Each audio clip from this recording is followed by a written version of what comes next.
আমার আজ বম্মার কাজ, তাই আছে বম্মার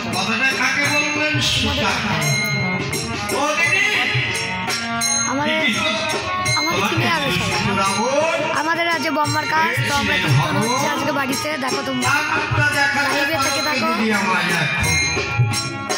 সীতা বললেন যে এখন আমাদের থেকে নিয়ে যায়, পুনরায় জাগাইয়া উৎসব করো আমার। হবে দুষ্ট রাবণ যখন করেছিলেন তুমি না তার ওখানে দেখেছিলাম ওই দলের ছায়ায়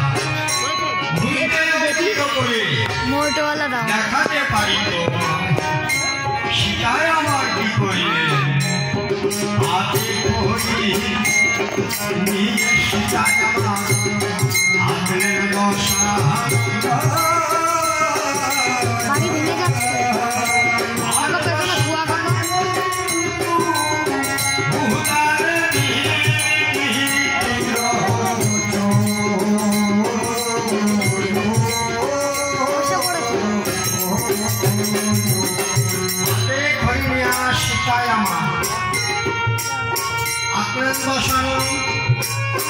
বর্ষায় মন্দুকার হয়েছিল পঞ্চমাস গর্ভবতী সীতা রাবণ মূর্তির করে আজ অঞ্চল পেতে সুখের রাজা প্রজা করে বলে হায় রে হায়। এই রাবণের কথা ভুলতে পারেনি সীতা, এই কথা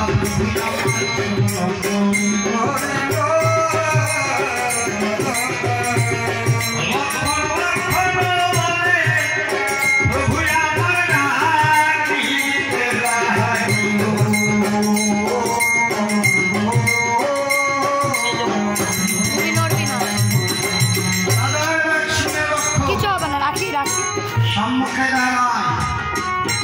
লক্ষণ বললেন দাদা তুমি দেখেছো কি আমায়? প্রভু রামচন্দ্র বললেন ভাই লক্ষণ আমি তো অযোধ্যা রাজা রামচন্দ্র, আমি যদি করি ভুল এই ভক্তেরা করবে না পদে পদে যে ভুল। সীতা রাবণের কথা বুঝতে পারি লক্ষণ মুনির স্তববনে চিরবিদায় দিয়ায় লক্ষণ এই কথা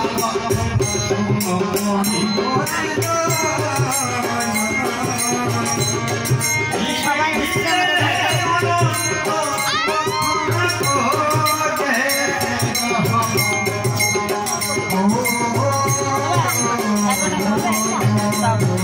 তোমার ফিনিশ হয়ে গেছে। পয়সা দাও, 11 টাকা দাও।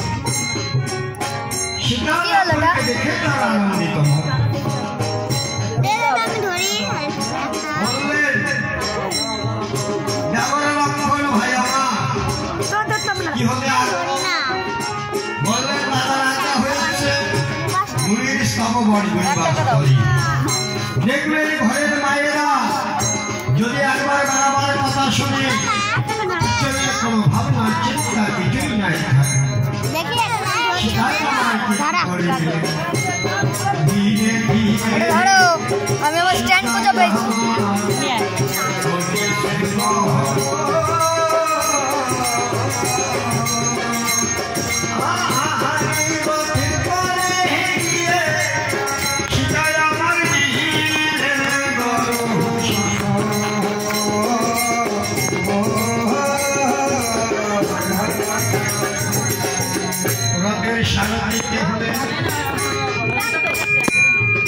লক্ষণ বনবাসী গিয়ে দিলেন দর্শন।